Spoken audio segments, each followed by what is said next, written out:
7.1 মাত্রা শক্তিশালী ভূমিকম্পে কেঁপে উঠল জাপান। স্থানীয় সময় দুপুরে দেশটির কিউশু দ্বীপাঞ্চলে আঘাত হানে ভূমিকম্প, যার ধাক্কায় কেঁপে ওঠে পুরো জাপান। জারি করা হয় সুনামি সতর্কতা।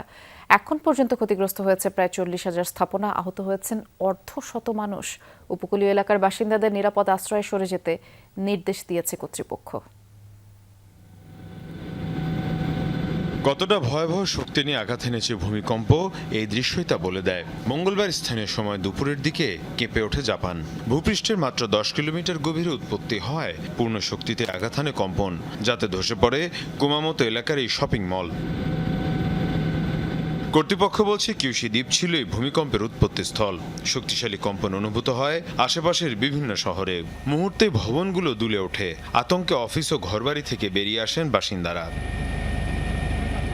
ভূমিকম্পের পরপরই জাপানের আবহাওয়া সংস্থা উপকূলীয় এলাকায় সুনামি সতর্কতা জারি করে।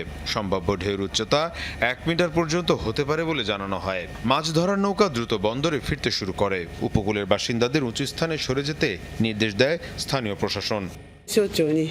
যেসব এলাকায় বেশি ক্ষয়ক্ষতি হয়েছে সেসব এলাকায় আমরা জরুরি টিম পাঠিয়েছি। যেসব সহায়তা প্রয়োজন সেগুলো পাঠানোর ব্যবস্থা করা হয়েছে।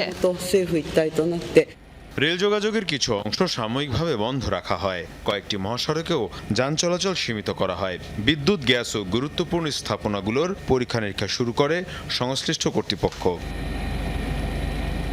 জাপানের পারমাণবিক বিদ্যুৎ কেন্দ্রগুলোতেও বাড়তি সতর্কতা নেওয়া হয়েছে। কর্তৃপক্ষ জানিয়েছে সব স্থাপনা নিবিড় পর্যবেক্ষণে রাখা হয়েছে। এদিকে হাসপাতাল, ফায়ার সার্ভিস এবং দুর্যোগ মোকাবিলা সংস্থাগুলোকে সর্বোচ্চ প্রস্তুত থাকতে নির্দেশ দিয়েছে সরকার। সম্ভাব্য আফটারশকের আশঙ্কায় নাগরিকদের সতর্ক থাকার আহ্বান জানানো হয়। টেকটনিক প্লেটগুলোর সংযোগস্থলে অবস্থানের কারণে দেশটিতে প্রায় শক্তিশালী ভূমিকম্প আঘাত হানে। 2011 সালের 9 মাত্রার ভূমিকম্প ও সুনামিতে প্রায় 20,000 মানুষের প্রাণহানি হয়েছিল দেশটিতে। মীর মুশফিক হাসান, যমুনা নিউজ।